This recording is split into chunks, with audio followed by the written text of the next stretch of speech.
Good evening every one. நம்ம வந்து dynamic sports club வந்து பார்த்தீங்கன்னா ரெட்டியார்பாளையம் சுதாகர் நகரில் லொக்கேட் ஆயிருக்கு. என் பேர் ரமேஷ் ஜான். நான் டைனமிக் ஸ்போர்ட்ஸ் கிளப்போட ஃபவுண்டர். நாங்கள் இங்கே வந்து பார்த்தீங்கன்னா நம்ம ஜானில் ஸ்டார்ட் பண்ணோம். இப்போ 1 இயர் கம்ப்ளீட் பண்ணிட்டோம். நமக்கு வந்து கோச்சிங் வந்து எடுத்துட்டு இருக்கோம். எதுக்கு பார்த்தீங்கன்னா சிலம்பம் கோச்சிங் எடுத்துட்டு இருக்கோம். சிலம்பம் பார்த்தீங்கன்னா சண்டே மண்டே டியூஸ்டே எடுத்துட்டு இருக்கோம். சண்டே பார்த்தீங்கன்னா 4:30 to 5:30 கோச்சிங் எடுத்துட்டு இருக்கோம். மண்டேவும் டியூஸ்டேவும் பார்த்தீங்கன்னா 5:30 to 6:30 சிலம்பம். திருப்பியும் பார்த்தீங்கன்னா அதே அதே மண்டேவும் டியூஸ்டேவும் யோகா கோச்சிங் எடுத்துட்டு இருக்கோம். அந்த டைமிங் பார்த்தீங்கன்னா 6:30 to 7:30 யோகா கிளாஸ் எடுத்துட்டு இருக்கோம். இதே போல கிரிக்கெட் ஃபுட்பால் எடுத்துட்டு இருக்கோம். ஃபுட்பால் கிரிக்கெட் பார்த்தீங்கன்னா வெனஸ்டே தேர்ஸ்டே ஃப்ரைடே எடுத்துட்டு இருக்கோம். கிரிக்கெட் டைமிங் பார்த்தீங்கன்னா 5 to 6. ஃபுட்பால் கோச்சிங் பார்த்தீங்கன்னா 6 to 7. நம்ம வந்து பார்த்தீங்கன்னா இங்கே இப்போ பார்த்துட்டு இருப்பீங்க கிட்ஸ்லாம் ப்ளே பண்ணிட்டு இருக்காங்க. இவங்கலாம் வந்து பார்த்தீங்கன்னா ஃபுட்பால் கோச்சிங் எடுத்துட்டு இருக்காங்க. ஈவினிங் 6 to 7 பேட்ச் இவங்கலாம். இதில் பார்த்தீங்கன்னா ஏஜ் வந்து பார்த்தீங்கன்னா 5லேருந்து ஸ்டார்ட் பண்ணுறோம் நம்ம பசங்களுக்கு. இதில் நிறைய ஸ்கூல்ஸ்லேருந்து பசங்க எல்லாருமே பண்ணிட்டு இருக்காங்க.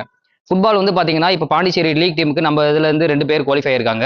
இதேமாரி கிரிக்கெட்டுக்கு வந்து பார்த்தீங்கன்னா ஒரு பையன் இப்போ வந்து கிளப் மேட்ச்சில் ஆடிட்டு இருக்கான்.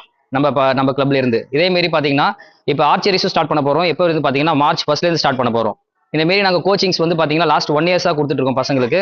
உங்களோட பசங்களும் நல்லா ஷைன் ஆகணும், எல்லாமே பேசிக்ஸ்ல இருந்து எல்லாமே டெவலப் ஆகணும்னா கண்டிப்பாக டைனமிக் ஸ்போர்ட்ஸுக்கு வாங்க. நல்லா பசங்க டெவலப் ஆகுங்க. பசங்களை இப்போ இருக்கிற சுச்சுவேஷன் பார்த்தீங்கன்னா பசங்க ஃபோனில் வீடியோ கேம்ஸ்ல எல்லாமே அடிக்ட் ஆயிருக்காங்க. அதுலேருந்து பசங்க எல்லாமே வெளியில் வரணும்னா கண்டிப்பாக உங்களுக்கு ஒரு ஸ்போர்ட்ஸ் ஆக்டிவிட்டி கண்டிப்பாக வேணும். அதை நாங்கள் டெவலப் பண்ணுறதுக்காக தான் பசங்களை வந்து பார்த்தீங்கன்னா சின்ன வயசுலேருந்தே பசங்களை ட்ரெயின் பண்ணிட்டு இருக்கோம். அந்த மாதிரி எதுவுமே அடிக்ட் ஆகக்கூடாது. நிறைய வீடியோஸ் நீங்கள் பார்த்துருப்பீங்க. இப்போ இருக்கிற ஃபேஸில் பார்த்தீங்கன்னா பசங்க வந்து ஆன்லைனில் அடிக்ட் ஆகுது, யூடியூப்ல பார்க்குறது, ஃபோன் பார்க்குறது, இதிலே போயிட்டு இருக்காங்க. இதுலேருந்து ரெக்கவர் ஆகணும்னா கண்டிப்பாக பசங்க வந்து ஸ்போர்ட்ஸ் இருக்கணும். ஃபிட்னஸ் ரொம்ப ரொம்ப முக்கியம். பசங்களுக்கு மென்டல் ப்ரெஷர் இதெல்லாம் வராமல் இருக்கணும்னா ஸ்போர்ட்ஸ் ரொம்ப ரொம்ப அவசியம். கண்டிப்பாக உங்கள் பசங்க நீங்கள் ஸ்போர்ட்ஸில் போட்டிங்கன்னா கண்டிப்பாக உங்களுக்கு பிரைட் ஃபியூச்சர் இருக்கும். நன்றி, தேங்க்யூ.